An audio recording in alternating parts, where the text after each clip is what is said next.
Hello and welcome to Tales from the Archives. My name is Dan Dick. I'm your host, and I'm here every week to bring you stories about fascinating people, places, and events from the Mennonite Heritage Archives.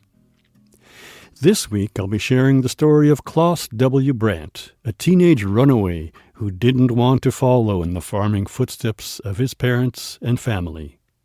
But first, a music feature by Steinbach's own Basement Boys. Their CD, entitled Mandolin Road, is part of the Mennonite Heritage Archives music collection. The CD jacket names the three Steinbach musicians as Matthew Zimmerman, Jeremy Russo, and Dave Lebovich, but there's no information on when their album was released. If there are any listeners out there who can tell us when this album was published, we'd love to hear from you. Email us at info@mharchives.ca. Let's listen to The Girl I Left Behind from the Basement Boys.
That was The Girl I Left Behind by the Basement Boys from Steinbach.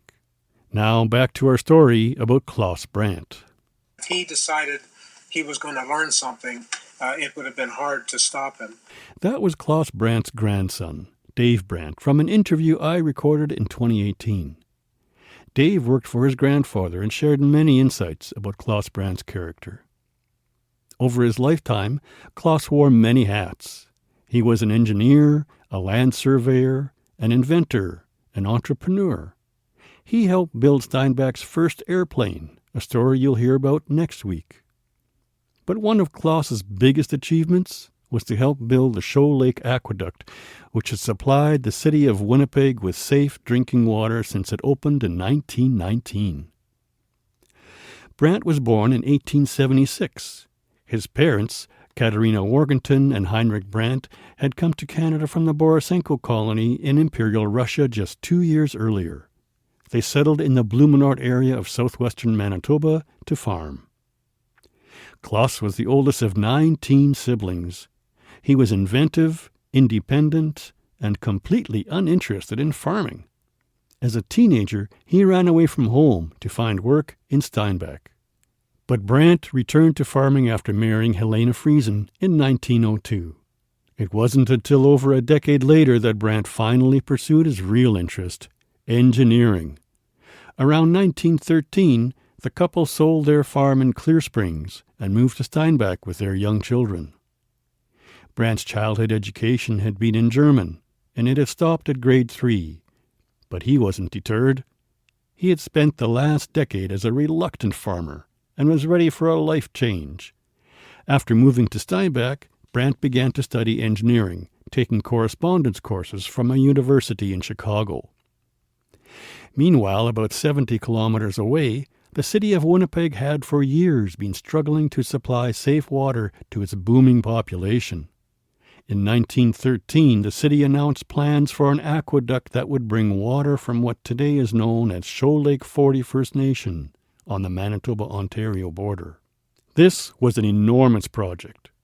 The city needed engineers, surveyors, contractors, laborers, and it needed them in huge numbers. Word of the aqueduct sparked Brandt's interest. He was not an experienced engineer, but he wasn't going to let that stop him. The aqueduct's total path would be 136 kilometers long, traversing all kinds of terrain. Brandt was contracted to excavate a 6.5-kilometer stretch of the route. This section was swampy and unstable, far too unstable for traditional digging equipment. Brandt needed specialized equipment. Together with his brother-in-law, Brandt got to work designing a walking dredge. True to its name, it had mechanized feet that could walk over swampy ground without getting stuck, while its large shovel dug a trench for the aqueduct. The whole machine weighed 60 tons. Although Brandt was at the very beginning of his engineering career, it seems that he already had some experience building dredges. In 1912, James Forstall from the neighboring town of St. Pierre commissioned Brandt to build a dredge for land drainage in the area, where floods often damaged cropland. A journal entry by Brandt's brother-in-law, Klaas Friesen, suggests that once the St. Pierre project was complete, Brandt and Friesen took the dredge back because Forstall didn't know how to operate it. While the Shoal Lake dredge was a different design from the Forstall dredge, it's possible that Brandt repurposed parts of the Forstall dredge for his new project. In any case, by 1916, the Shoal Lake dredge had been built, and Brandt began excavating his section of the aqueduct. It took 4 years to finish, and it was not a profitable project for him. The massive dredge had been expensive to build and operate. But it gave Brandt valuable engineering experience. Brandt was one Mennonite who contributed to the Shoal Lake Aqueduct, which continues to bring safe drinking water to Winnipeg residents to this day. In 1997, the residents of Shoal Lake 40 First Nation were issued a boil water advisory due to an inadequate water treatment facility. The very place that Winnipeg gets its water from did not have its own safe supply. The boil water advisory remained in place for over 20 years. A century later, Mennonites along with other Winnipeg residents stood with Shoal Lake 40 First Nation in urging the government to provide clean drinking water to the community. This finally happened in 2021. Klaas Brandt had a prolific career. After completing the aqueduct, he worked as a toolmaker on the Great Falls hydropower plant northeast of Winnipeg. He established a metalworks business in Steinbach and later on helped build Steinbach's first airplane. Around 1926, he became a land surveyor. Fieldwork took Klaas to the Central Plains region of Manitoba, places like McCreary, Plumas, Waldersee, and Glenella. With roads still in development and cars relatively primitive, he stayed for prolonged periods in Winnipeg where he rented a room, and north of Highway 5 where he often stayed at the Glenella Hotel. Brandt's surveying job kept him away from home for long periods of time, so the family found other ways to connect with him. They often met in Portage-la Prairie, the halfway point for both Klaas and his wife and children. Klaas's son Henry would drive the family in the Model T Ford, and upon arrival they would enjoy a picnic lunch, likely of ham sandwiches on Helena's home-baked brown bread, accompanied by her special homemade mustard. Brandt also included his grandchildren in his work. From age 10 to about 14, grandson Dave served as Klaas's rodman on land surveys. Together they surveyed many of the lots in current-day Steinbach.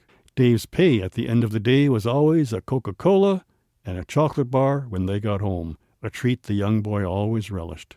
Klaas's family equated engineering work with long absences, so years later, when Dave announced his own intention to become an engineer, his aunts expressed their dismay.